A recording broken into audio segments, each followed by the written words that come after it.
I found more than 2,000 studies on red light therapy. And it was actually originally adopted by NASA because they were trying to grow plants in space with light, and they were experimenting with red and blue. But what they didn't realize was the red was helping the astronauts heal wounds on their hands and arms much faster. And that was when the research in red light therapy really exploded. Welcome back to episode 44 of the Clean Kitchen podcast. Today, Kevin and I had the pleasure of speaking with Dr. Vivian Chen. Some people know her as Plateful Health on Instagram, while others know her as the founder of Lumebox, which is a portable red light therapy device. In this episode, we talk about mitochondrial health, which has a direct impact on your energy levels. So if you're someone who is constantly tired throughout the day, this is definitely an episode you're going to want to listen to. We also talk about red light therapy in this episode as well, and how it can help improve skin health, specifically acne, eczema, and psoriasis. It can improve joint and muscle pain. It can improve your digestive health. It can improve sleep. And she even talked about how red light therapy helped her dad walk again after being bedridden. I learned a lot in this episode, and I know that you will too, so I hope you enjoy. Well, welcome back to another episode of the Clean Kitchen podcast. Today, Kevin and I have the pleasure of speaking with Dr. Vivian Chen. Vivian, thank you so much for coming on. Thank you so much for having me. It's such an honor. We are super excited to discuss all things mitochondria and red light therapy. But first, I want people to understand your story a little bit. It's amazing, all the different guests we have on this podcast. Everyone has a unique story and a unique journey that's gotten them to where they are today. So please share how you kind of got into health and nutrition and what sparked that passion for you. Oh, thank you so much. And by the way, your story is extremely inspiring. So I love your story. Thank you. So for me, like with a lot of MDs who have segued into integrative medicine, I have my own health struggles, and I had it for many years. So for those of you who don't know me, my name's Dr. Chen. And so I grew up in Taiwan. I moved to the UK when I was 13. And I went to medical school at UCL in London. And halfway through medical school, I started to feel really tired all the time, fatigue. I had insomnia. I was anxious. I was bloated all the time. I had severe cystic acne as well. I went to my doctors and, told them about my symptoms. They ran all sorts of labs. They were all normal. And they told me, you're fine. There's nothing wrong with you. And I'm looking at myself thinking, I don't feel fine. But if you can't find anything wrong with me, I guess I just have to carry on. And, I was young. I really didn't know any better. So I just carried on. I drank more coffee just to compensate for that fatigue. I drank wine to relax so I can go to sleep. Not the best thing to not the best way to live your life, but that's how I could get by. And I was high functioning. I actually managed to graduate medical school second in my class. Wow. And then I did my board exams in internal medicine and then family medicine. But all through my practice, I started to become more and more disillusioned because I didn't feel like I was truly helping my patients with chronic diseases. I felt like I was just prescribing them more and more pills, and they weren't getting better, and they weren't getting quality of life. I wasn't getting quality of life. I was kind of just getting by. But things really came to a head when I had my daughter. So she completely stopped feeding when she was 8 weeks old. So she had to be hospitalized, tube fed, just to be kept alive. That was the moment my whole life came crashing down, because there was the one person I wanted to help the most in the world, and all my medical training couldn't help this one person. And that was when I realized I didn't learn everything I needed to at medical school. But anyway, at the time, my whole goal was to save her. So I delved into the medical research, things I knew how to do. And I found a paper from 1983, describing her symptoms, this feed aversion, as related to cow's milk protein allergy. So I asked a pediatrician to switch her milk to Neocate, which is a hypoallergenic formula. She was resistant at first. The doctor was resistant to this and said, no, this is not allergy. She has no symptoms of allergies. But sure enough, after a week, she got better and we were out of the hospital. Wow. Yeah. So that was really the moment I started to wonder, what else did I miss at medical school? And do I need to now relearn everything to truly help people? It's an amazing story. I can hear the passion in your voice around this topic. And just hopefully, I think a lot of people can relate to this feeling of feeling helpless, whether it's themselves or their kids or loved ones, whoever it is. A lot of people have that feeling. One thing I do want to hit on here in your story is that there is this aversion in traditional medicine to alternatives. It has to be a pill. It feels like it's pill or nothing. I hear a lot of times doctors will say, treat the symptom, not the patient. I don't think doctors are malintent in any way. I think it feels like it's more of a process, that there's something wrong in the process. What's your thoughts on this? How do we fix this? You hit the nail on the head. The medical education is based on diseases, right? We studied diseases and how to treat diseases with pills. We didn't really study root causes of these diseases. And that is where the key is for chronic diseases. Now, conventional medicine is extremely good at treating acute conditions. If you have an infection, we've had miracles in the last 100 years, like life-saving antibiotics, surgical procedures that are life-saving. Excellent. But we really fail in chronic disease management. So I'll give you an example. My sister-in-law, she went to her doctors, had some labs done. She said, my labs are great. My doctor says I'm a bill of health. She sent them to me. I took a look. Her fasting blood glucose was 105. Okay, 105 means you're pre-diabetic. You're not quite diabetic, but there's something wrong. That's not normal. Okay, and her doctor said, you're fine. Don't worry about it.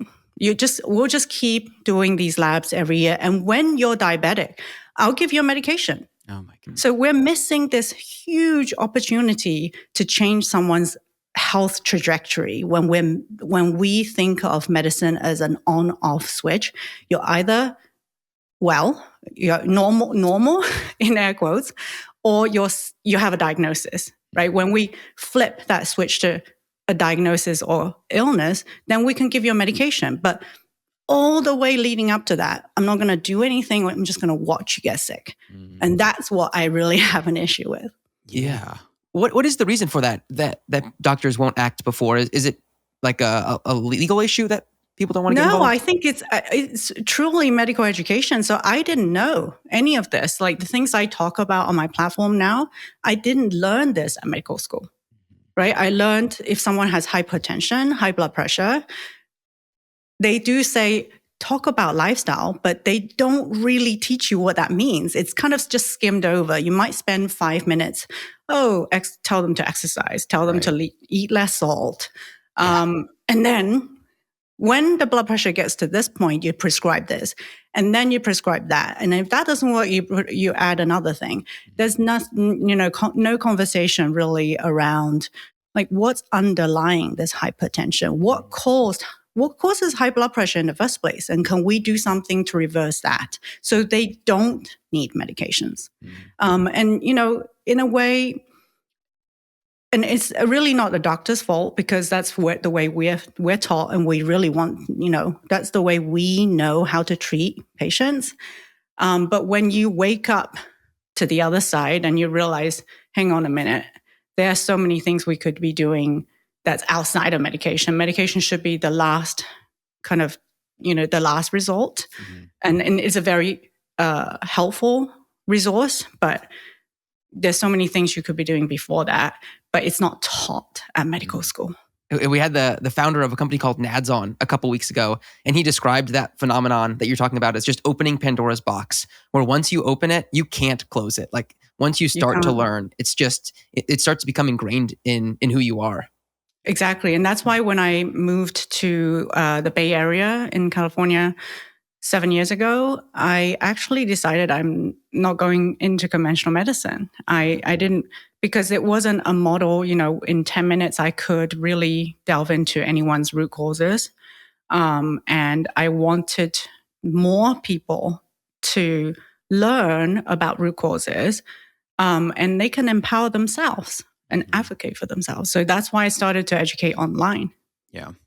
Yeah. And for everyone listening to this podcast, if this sounds like you've gone through this, you've gone to the conventional doctor, they checked your labs, they said, everything's good to go, or maybe something wasn't good and all they did was want to, give you a pill or give you a prescription.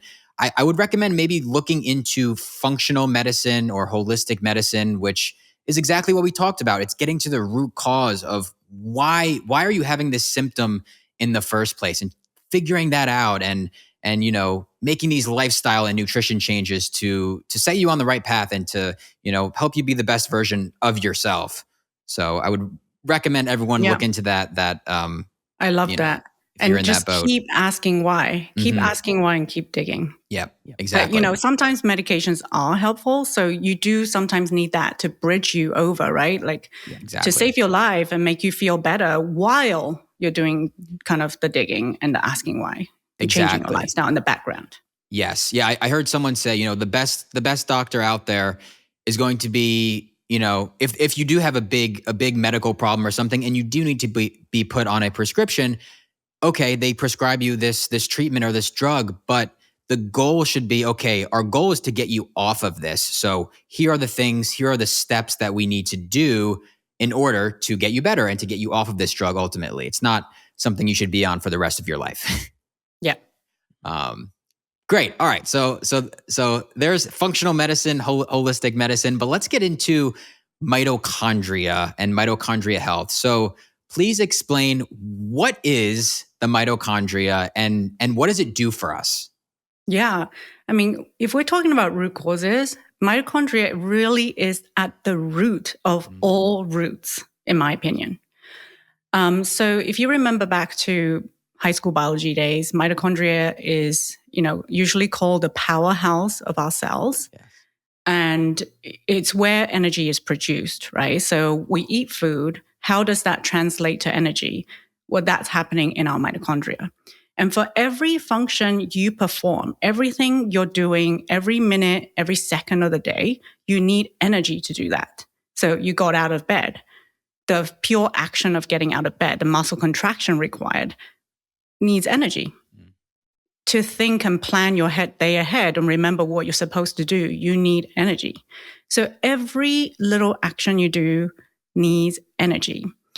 And when the mitochondria doesn't work very well, or if you're not nourishing your body with the right foods and right nutrition to ensure the mitochondria can work well, then those cells start to have less energy. And when our cells have less energy, it cannot work as well. So think of a toy like a remote-driven car, right? A toy car, remote car, remote control car, battery operated. When the batteries are full, that car, you can control it and drive it really fast anywhere you want, and it will listen to your remote control. But when that battery starts to diminish and reduce, it doesn't run as fast anymore, and eventually starts to not, do what your remote control is telling it to do. And that's what's happening in our body. So when the mitochondria is not working so well, you may want to do certain things like remember facts, remember people's phone numbers, but your brain cell just doesn't have the energy to do that. And it can happen it can have so many different symptoms, right? For somebody, it may be fatigue. You might feel tired. For somebody else, it could be poor memory, not, brain fog. For somebody else, it could be infertility, hormone issues, or bloating, indigestion, all kinds of stuff, because fundamentally, every single cell needs energy to function. Yeah, that it's at the core, it sounds like, of so many different parts of our life is the key to mitochondria. It's funny you say mitochondria is the powerhouse of the cell. I feel like for whatever reason, that stuck with everyone in biology class. It almost became a meme because everyone just remembered, no matter what profession you went into, mitochondria is the powerhouse of the cell. But I do want to continue this analogy that you kind of created here with the toy car. So if people are feeling like their car, themselves, their body is drained of energy, what can they do to recharge their batteries or their mitochondria? Oh, yeah, that's such a great question. So I think the first thing we've got to do is to think about what's damaging the mitochondria, right? And then we can think about nourishing it, because if you can remove what's hurting your mitochondria, then you need to do less repair afterwards. So if we look at what's damaging our mitochondria, it's literally the modern world. Unfortunately. Everything. Yeah. It's, it's sad when you think about it. And I don't want anyone to feel like, oh gosh, I'm going to switch this podcast off now. It's so depressing. I think that, this conversation is really important because this is the reality of the world we're living. But we have the power to take that control back. We are in control of our own health.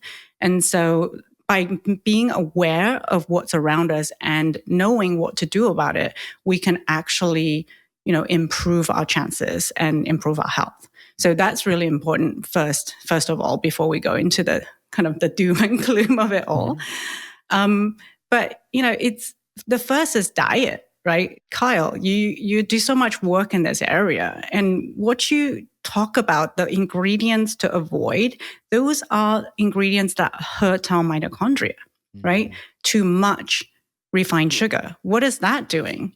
It's completely overflooding our mitochondria, right? Think about our mitochondria as like a conveyor belt, right? It can only take a certain number of things on that belt. When that belt is, if you're just throwing things onto that belt and it's just overfilling, then it's gumming up the system.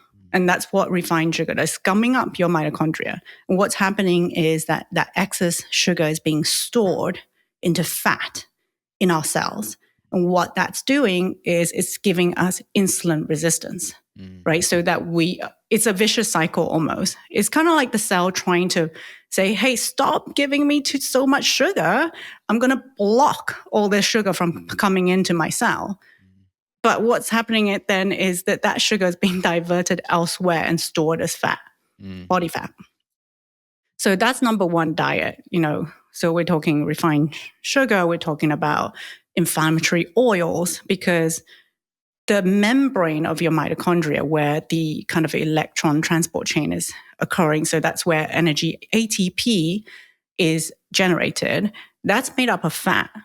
So the wrong type of fat in your diet means that the membranes are now not working properly.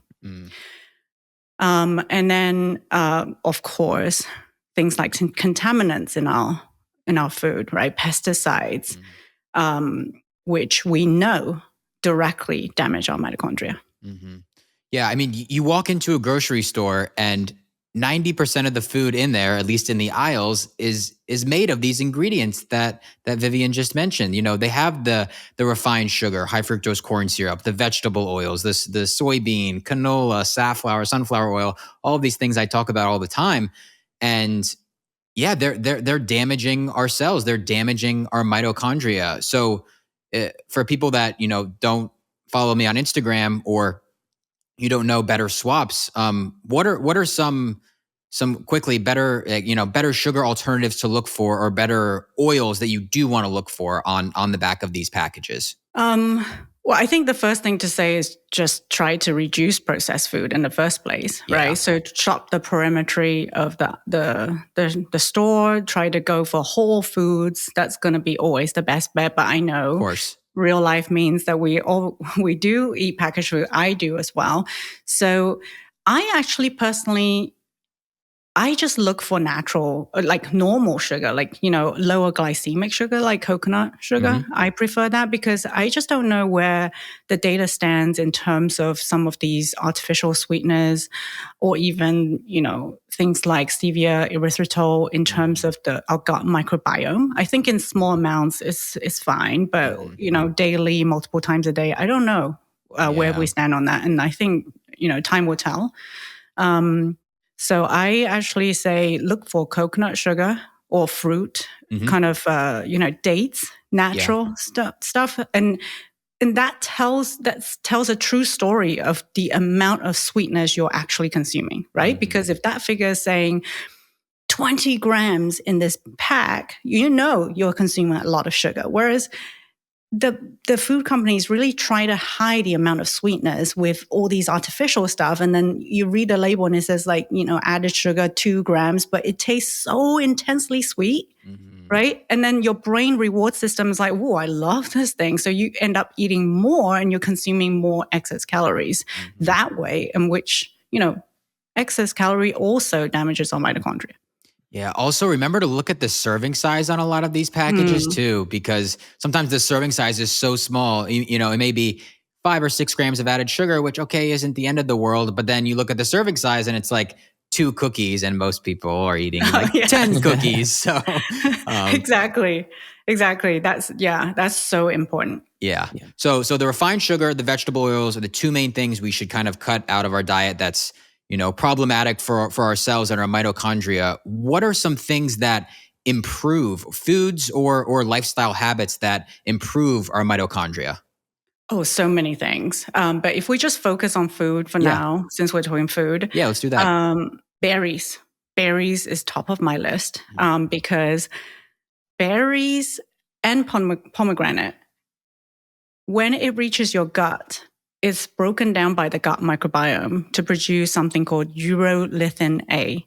Urolithin A is a compound that then goes from your gut to your mitochondria and boosts it and nourishes it. It can actually stimulate more mitochondria to be produced. So I love berries, and for so many reasons other than just mitochondria. But it feeds our gut microbiome as well. So berries, healthy fats, right? So from avocado, if you eat fish, oily fish, omega-3s, so important. You want to get adequate, high-quality protein, because protein, the amino acids, also help the mitochondria work better. Micronutrients are overlooked. Like, we're overfed and undernourished in micronutrients. So we're talking about things like magnesium, zinc. These things also help the mitochondria work. Like, the mitochondria is like a factory. It needs so many different ingredients for it to work properly. And if we're deficient in vitamin D, omega-3, magnesium, it's sluggish. It just cannot work as well. Yeah, it's amazing that the real whole foods make such a big difference when you consume those. So it's good to get that reinforcement, especially from a doctor here, that we're on the right path. One thing I wanted to ask you about too, going back to your own journey with this, is once you did start to make these changes in your life, you mentioned that you tended to be tired or not feeling the best in the mornings. Did you see those changes once you started to impact or change your life with these new types of food? Absolutely. Yeah. So I actually made lifestyle changes and dietary changes for my daughter, right? Because I wanted her to outgrow her allergy. So she had this cow's milk protein allergy. She was later found to have peanut allergy as well. And so I was like, and the doctor said, this is a lifelong condition. You just have to live with it. We don't know why it happened. It just happened. Bad luck.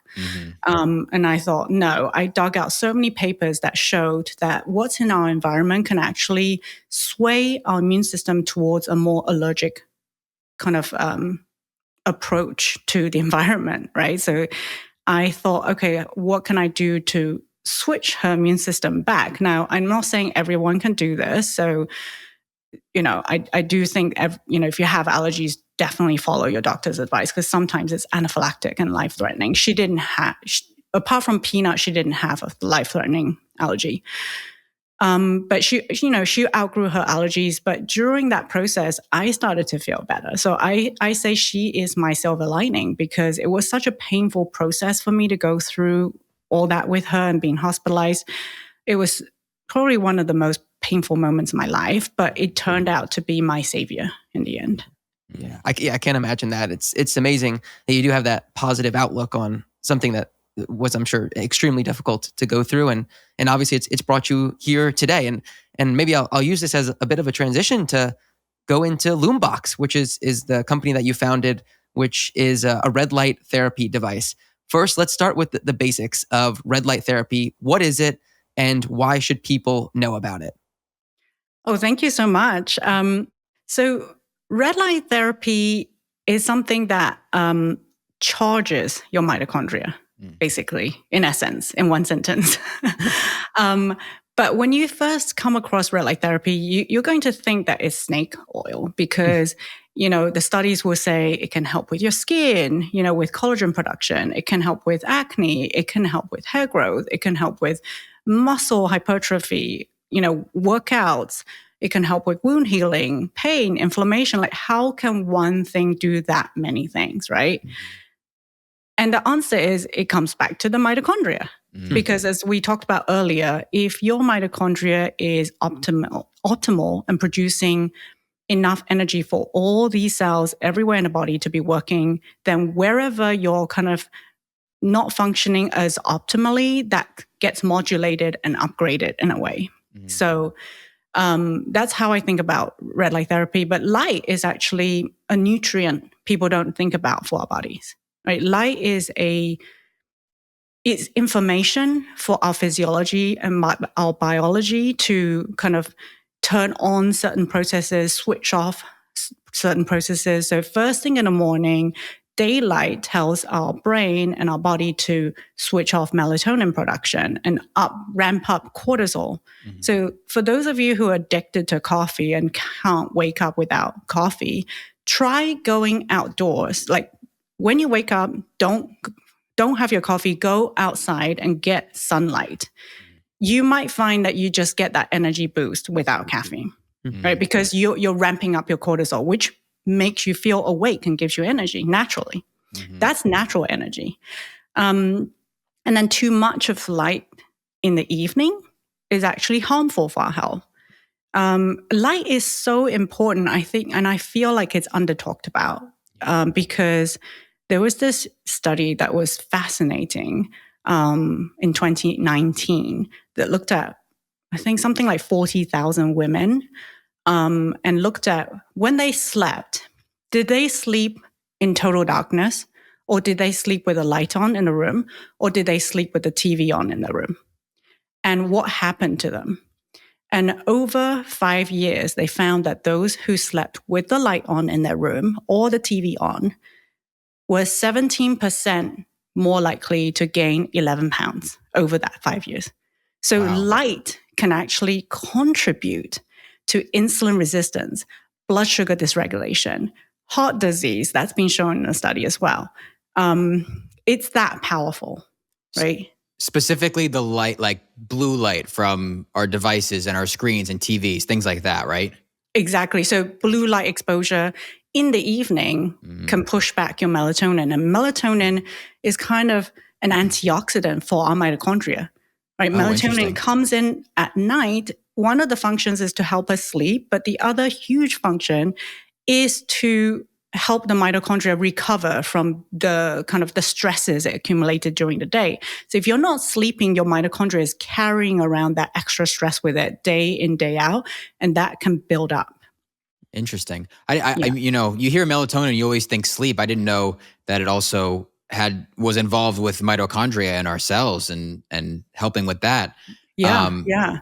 And so going back to red light therapy, red light and near infrared light are kind of these specific wavelengths from the full light spectrum that can penetrate the skin and get inside of our cells and get to the mitochondria. In fact, mitochondria loves light so much, it has a receptor for it. It has an antenna that can pick up these light wavelengths and are activated by the light wavelengths. And when it's activated, it starts to produce more ATP, which is the energy currency of the cell. So that's one thing that red and near infrared light can do. The other two main things is, one, it can also improve blood circulation. So it can bring more nutrients in the blood into the tissue in the area. And also,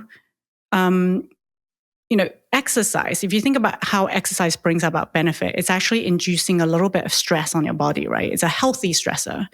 red light is a healthy stressor as well, just like exercise.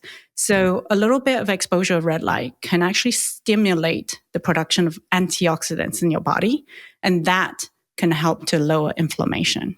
Can we get red light from the sun? Yes. So when we're exposed to sunlight, we're exposed to all the wavelengths: blue, green, yellow, or amber, red, near infrared, all of that.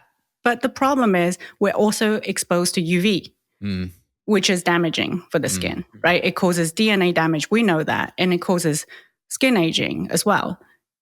So in order to get the amount that you need for therapeutic effects of the red and near infrared, you literally have to be exposed to so much sunlight that you be burnt. Gotcha. Okay. That's where red light, I guess, comes in, these devices that... Yeah, that's why we have these devices. So it kind of harnesses the specific wavelengths without the UV. Now, I'm a fan of sunlight. I think it's great. Everybody, we should be spending more time outdoors. But, it's the right amount, right? You got to be exposed to the right amount where you're not being burned or causing skin damage. I just don't think I can get that amount of red and near infrared that I want or need from sunlight alone. Yeah. So I've been using the Lumebox, which is the red light device that Vivian founded. And you mentioned this. There's two different modes on there. So there's red light and then there's near infrared light. Can you talk about the difference between those two? Yeah, definitely. So when I spec'd the device, I actually looked at the research and looked at the most beneficial wavelengths. And it seemed to be the red at 660 or near infrared at 850. And the main difference is that red doesn't penetrate skin as well as near infrared.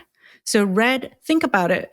This is how I remember anyway. Red is light you can see. So if you have a Lumebox, if you put it on red only, you'll see very bright red light. So it treats things you can see, surface things, skin, hair, things like that. But if you want to treat things you cannot see, like your joints, deep tissue, and you want the light to penetrate, now you want to flip to near infrared light. Now, I actually, to just kind of avoid any confusion, because I know a lot of people won't probably know this, I just made a combined mode where every single bulb will emit both. So if you're in doubt, just use that mode and you'll get the benefit of both. And it's not going to harm you to, that's what I was going to ask. It is like you said with regular sunlight, if you're exposed to it for too long, it can damage your skin. Is there any fear that people should have about using red light for too long? Well, there is the what's known as biphasic dose response. That's kind of like a theoretical response. If you think about exercise, right, I feel like red light is very similar to exercise. You can exercise too much, right? If you exercise too much, what happens? You feel really tired the next day and you're sore everywhere. If you get too much red light, you kind of just giving your body a little bit too much stress and now it needs to recover. So far, I have not seen any studies showing that it's damaging, like that it causes harm. But it's just that you won't get the full benefit if you get too much. Now, we're really mainly talking about those huge panels or, those booths where you could go in and lie down and it's all whole body. If you go in that for like more than 10 minutes, you've probably had too much. But if you're talking about like a small device, a handheld device like Lumebox, it's so small that you're putting it over one area of your body. It's really hard to kind of get too much. But in general, and I put a kind of time safety feature into Lumebox. It shuts off at 12 minutes automatically because that's kind of like the middle of the bell-shaped curve for most people in terms of optimal. I know there's outliers and some people can't tolerate 12 minutes. Very few, and very few people need 2 cycles of 12 minutes to get the benefit. But most people, 12 minutes is about the right mark. And so you use Lumebox. Where do you use it on your body, and how many times a day do you use it? I use it all the time, obviously. But yeah, so in the morning, first thing in the morning, I do 5 minutes over my face and neck while I do some breath work. By the way, breath work is amazing for your mitochondria. Breath work, just by providing oxygen to mitochondria can help it work better. It's one of the key ingredients that's needed, really. But so I do 5 minutes. That helps with, studies have shown red light can help with collagen production, improve the appearances of wrinkles, fine lines, and also acne. And I used to have cystic acne, and I've definitely noticed it's helped my skin. And 5 minutes is all you need with Lumebox, because I expect Lumebox to be powerful so that you don't need to treat yourself for so long. Right. So when I first came across red light therapy, I was using this portable device that was not powerful. And it meant that I needed to use it for 20 minutes to see the same benefit. So when it came to speccing my own device, I wanted one that was powerful enough that A, I don't need to use it for as long, and B, it will penetrate tissues much better. Yep. Got it. Yeah, so I use it on my face. And then during the day, there was a really interesting study that came out of UCL, where I went to medical school, where they shined red light on people's backs for 15 minutes. And then they did a glucose tolerance test. So that's a test to see if you may be diabetic, right? So they give you 75 grams of glucose in one go, huge amount. Wow. And then they measure your blood glucose level at half an hour, 1 hour, 2 hours. That's how, in the old days, we used to diagnose diabetes. And they found that those who had the light treatment had 27% lower blood glucose than the ones who didn't. Wow. That's a very preliminary study, only on 12 people, but it's super interesting to me. So I kind of I use that as a midday break. So after I've done my morning's work, I do a session on my back while I do a little 5-minute meditation, and then I'll go and eat my lunch. Gotcha. That's amazing. And I don't know if it's placebo yet. I haven't measured my own blood sugar, but I don't get that afternoon slump anymore ever since I started doing that. Oh, wow. Yeah, so I do that at midday, and then at the end of the day, I would do some kind of movement with it, stretching or something, and I have it next to me where, shining at whichever body part I'm doing. And I love it at the back of my neck. It really helps because I hold a lot of tension in my neck. So that helps to relieve any soreness or stiffness I have there. I use it when I work out. So I do resistance training 3 times a week.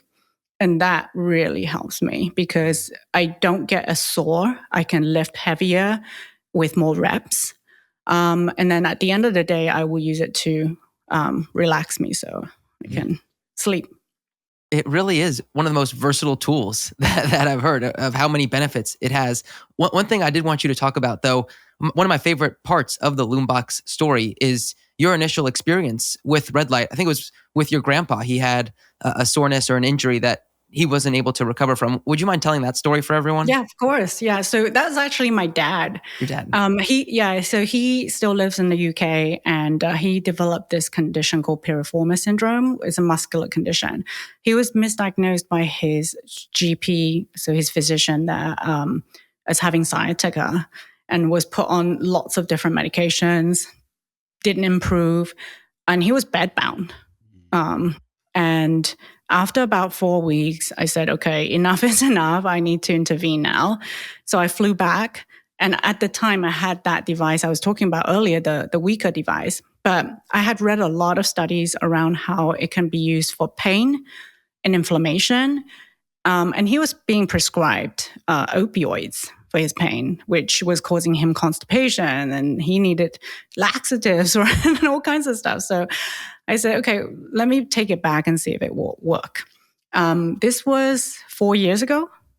And after he used it for about a week, he started to walk. Wow. The pain was not fully gone. It was manageable. So he was able to walk and get out of bed. So that was when I really thought, wow, I really need to look into this red light therapy. And then when I did the reading, I found more than 2,000 studies on red light therapy. And it was actually originally adopted by NASA because they were trying to grow plants in space with light, and they were experimenting with red and blue. But what they didn't realize was the red was helping the astronauts heal wounds on their hands and arms much faster. And that was when kind of the research in red light therapy really, really exploded. They really put red light therapy onto the scenes. And then now we have so many studies. Initially, most of the studies were looking, using animals, but now we have more and more human studies as well. Mm-hmm. So, when I realized how powerful this modality could be, I thought I have to make my own, because this device is so weak that my dad needed to use it for an hour at a time.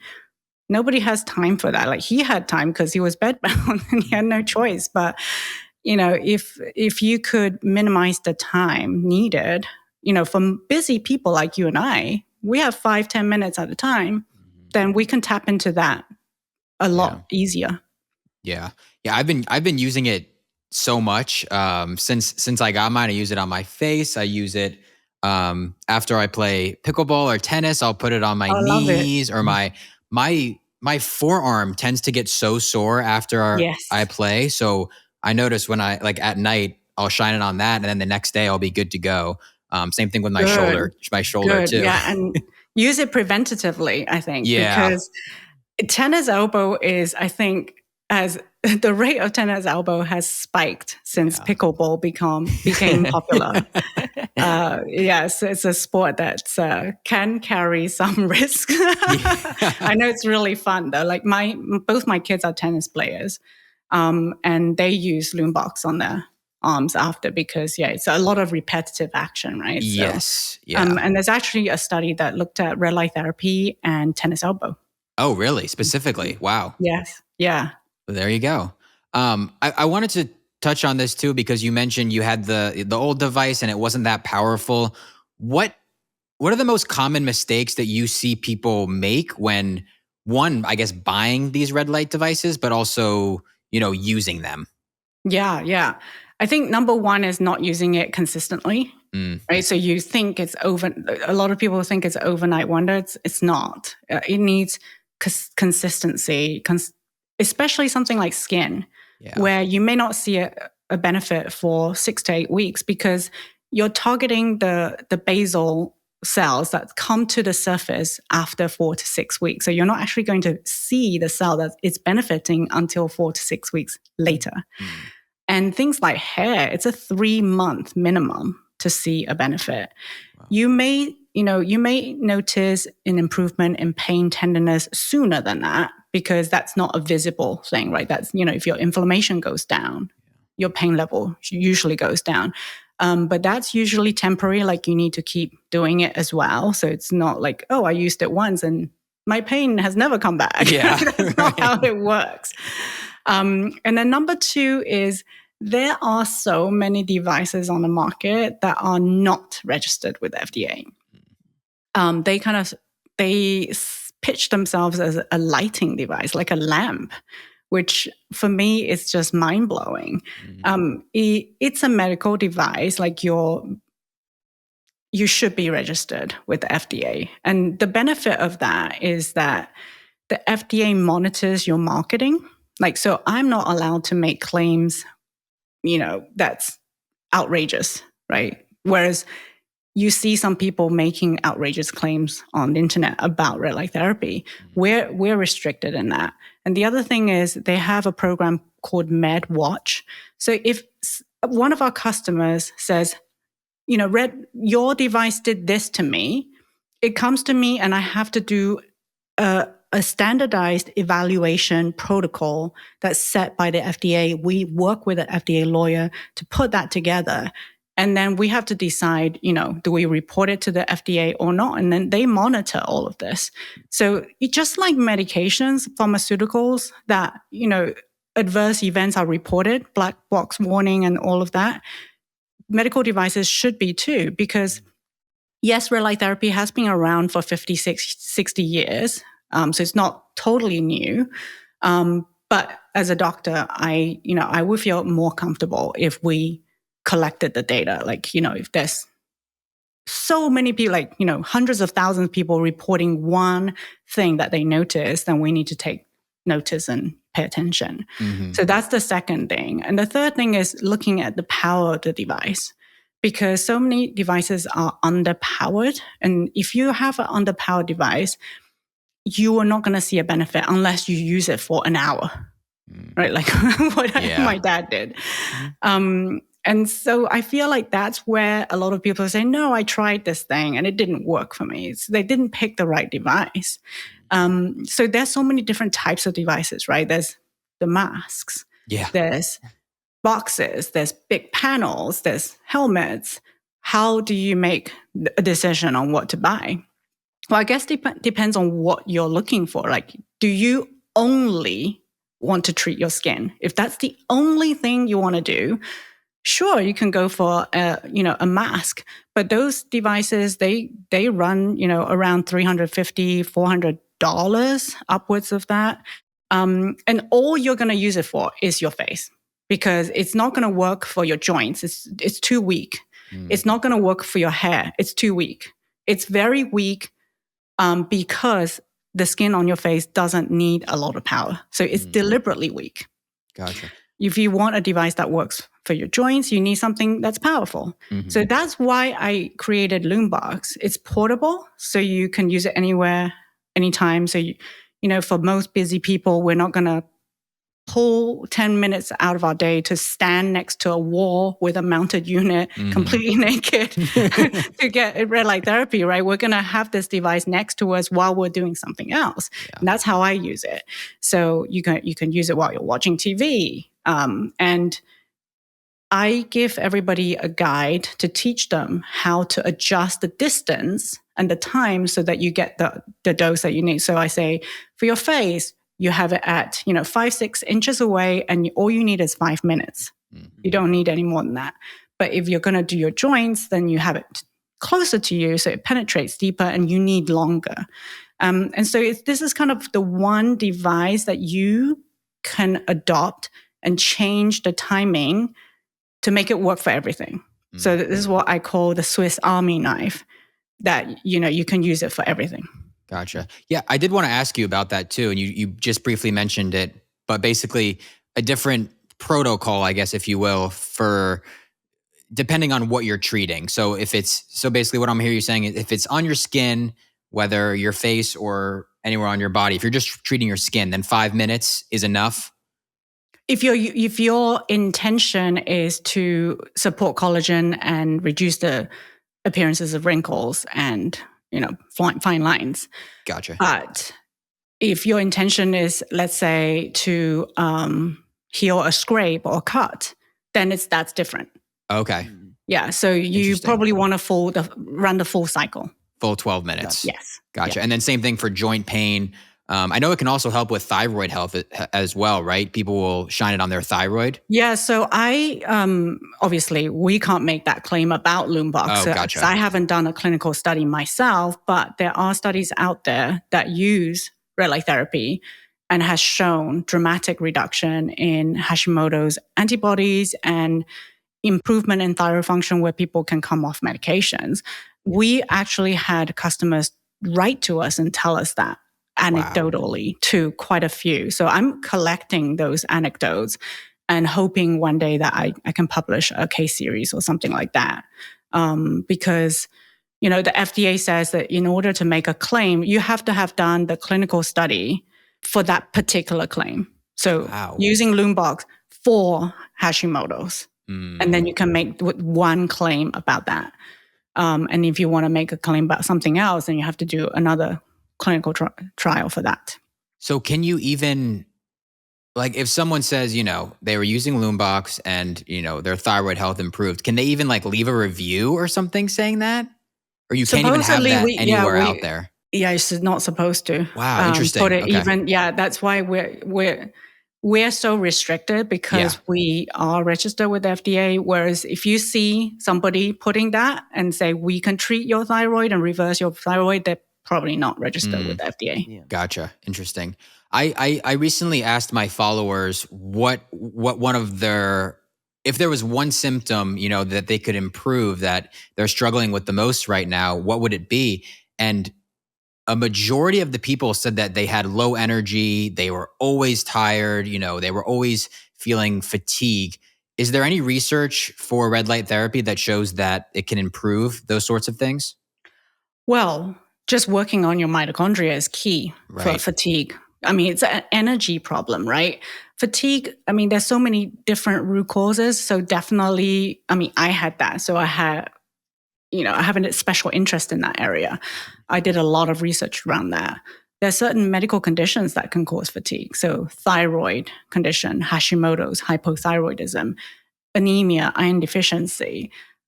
So definitely get those medical conditions ruled out by your doctor first, because those are treatable. And then if they run all the labs and come back to you and say, you're fine, there's nothing wrong with you, that's when you got to look at the root causes and look at, are there things that are damaging my mitochondria so that my cells are now not producing energy adequately? What's in my diet? What does my lifestyle look like? Am I looking at blue light devices well into the night and therefore not getting adequate sleep? Am I not getting enough sunlight or getting sunlight first thing in the morning to regulate my circadian rhythm? If you think about, when you travel across time zones and you get jet lag, that's fatigue, right? That you feel really tired.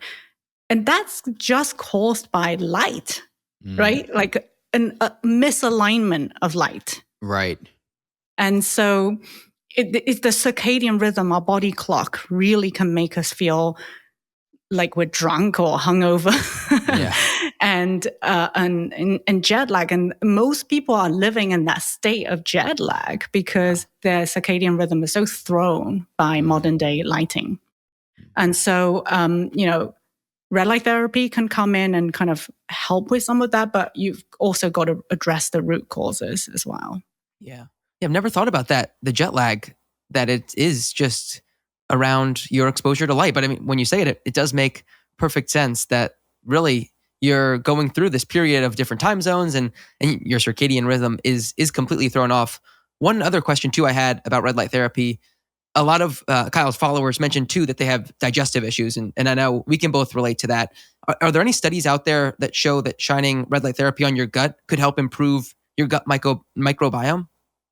Yes. So there was a study, I think a year or 2 years ago, and it wasn't a specific study on gut microbiome as such. It was actually a study on people with Parkinson's and looking at whether red light therapy can help them. Now, there are several studies that looked at red light therapy directly applied to the head via electrodes for Parkinson's that showed a benefit. But now they're looking at whether shining red light to the gut, the belly, can improve symptoms of Parkinson's. And that's what's really interesting, because when they did that, they noticed, so these people didn't have any red light therapy treatment to the head, only the abdomen. And they still demonstrated an improvement in Parkinsonian symptoms. Plus, when they did stool tests, they showed that the stool coming from those who had red light therapy had increased diversity of microbiome. Again, very, very small preliminary study. So I'm not sitting here saying, hey, everybody go shine red light on your abdomen for gut health. But it is incredible. I think that, our microbiome are just like us. They're living creatures that have this cycle as well and do respond to light, in my opinion. And I think it's also that study really highlighted just how important gut health is for our overall health, right? The fact that if you tackle the gut, you can then have, symptoms change in your brain. Yeah. And I think that's another really, going back to your earlier question, Kyle, about fatigue being so common, I think one really important factor that people need to think about is inflammation in the body. Inflammation makes you tired. If you're chronically inflamed, you're going to be tired. And that's actually a protective mechanism our body has to protect us from any harm. Because one of the things I didn't talk about with mitochondria and what it does, other than energy production, is it actually picks up dangers in our environment and sends a signal to protect us, puts processes in place to protect us. So, for example, think about the last time you were sick, right? You feel really tired and fatigued, right? You want to lie in bed. The mitochondria picked up that there's a pathogen or virus in our body, sent out a cell danger signal. Hey, there's something that shouldn't be here, which then created inflammation and drew the immune system to the site to attack and get rid of this virus. That's good inflammation. We want that because that acute inflammation now dealt with the pathogen and you got better. But the kind of downstream effect of that inflammation is that there's a lot of chemical messengers that are released called interleukins, cytokines, that make you feel tired. And that's designed because the body wants you to rest and not spend energy doing anything else other than attack this virus. So nature is so smart, right? When we're sick and we're like, oh, I'm so tired. I wish I wasn't tired. No, you want to be tired because you want to get better. Yeah. But when that inflammation now becomes chronic because you're always eating refined sugar or there's toxins in your environment causing inflammation all the time, you're going to be tired every single day and you never kind of quite recover from that unless you deal with that chronic inflammation. Now, tackling the mitochondria with red-light therapy can be a really helpful kind of temporary solution, but you want to do that in conjunction with working at root causes. Mm-hmm. Yeah. So getting back to, cleaning up your diet, focusing on those real foods, cutting out the refined sugar, like you said, getting the morning sunlight, that's something I've been focusing on so much the past couple of years, getting the morning sunlight first thing in the morning. Like Vivian said, that can help give you energy, but also can help set your circadian rhythm. So if you have any sleep problems or anything like that, morning sunlight can also help improve that. And then minimizing the blue light at night. Are there any other, I guess, lifestyle habits or tips that are, I guess, free that anyone can do to improve mitochondrial health? Oh, yeah. So many. Stress reduction. Yeah. That's huge. That's huge, right? Stress is literally that cell danger response for your mitochondria. Like, I'm in fight or flight. I'm running for my life. So the mitochondria is sending out signals to cause inflammation again. So stress can actually cause inflammation. Stress can cause an alteration in your gut microbiome, which then can also cause inflammation. So meditation, I know everybody hates me when I say it. Everybody's eyes just like gloss over. But even just 5 minutes, and if you have a Lumebox, I promise you, when I do my Lumebox in the morning and do my breath work and meditation, I feel like $1 million afterwards. I feel like I have so much energy. I just have this sense of well-being and feeling so happy, and it just lifts my mood. And I think, it's to do with endorphin release as well as just calming that nervous system, right? And getting you to that place. So stress reduction is big, and exercise. We haven't talked about that as much. I mean, I talked about it earlier in that comparing it to red light therapy, but it really is medicine. Exercise is medicine. And, there's two main forms of exercise that are really good for your mitochondria. One is resistance training, because building more muscle gives you more mitochondria. So you're actually increasing the number of mitochondria. And number two is zone 2 training. So zone 2 training is where you're kind of maintaining a very low, comfortable level of activity. So imagine like going for a brisk walk with a friend where you can just about maintain a conversation, but you're a little bit out of breath. That's zone 2 training. Okay. So not super slow stroll where you can comfortably still speak in sentences. You want to get to that point where you're like having to interrupt your sentences a little bit. So you're walking quite fast. Got it. And then maintaining that for longer than 30 minutes, ideally around 45 minutes. Gotcha. That is a stressor, right, on your body to stimulate the body to produce more mitochondria and have the mitochondria work better. So those are two great ways to help your mitochondria as well. And then we can talk about sauna and cold plunges, and there are just so many things that can help. But I think, like you said, starting with the free things that most people have access to. Yeah, I'm thinking, exactly. Like what can someone start doing today to improve their mitochondria health? And those are all fantastic tips. It sounds like these all have the common theme of, they're good stress on our body and ultimately are going to improve our mitochondria and their function. Yeah, exactly. Vivian, this was amazing. I feel like I've learned so much. We covered such a wide variety of topics. It feels like we're going to need to have you back on to go deeper on some of these. I would love to. Definitely. Yeah, I'd love to geek out. I did have one more question, actually, because people were asking me about this. Is red light therapy safe for kids? Oh, okay, yeah. So it's not been extensively studied on children. Okay. There are a few studies here and there. There was a small study on kids with eczema. There was a small study on kids with nearsightedness, but using very, very low irradiance, so very low-powered devices. So with the FDA, their position is that if there is not enough clinical research to show it's safe in children, pregnant women, or breastfeeding women, then we have to say you must check with your doctor. So it's kind of like on a case-by-case basis because there's not been studies to show it's harmful. So it's not a no, you cannot. Right. But it's kind of like, well, it depends on what your health status is and what the device is. And definitely with something powerful like Lumebox, you need to check with your doctor and have it, if they say yes, you can use it, then with children, have it further away just to dilute down that power, right? So with red light, if you have a powerful device, the further you put it away, the less powerful it becomes. So you can dilute that power with distance. Gotcha. Okay, great. Well, Dr. Vivian Chen, thank you so much for coming on the Clean Kitchen podcast. If people want to learn more about you or Loombox, where do you want them to go?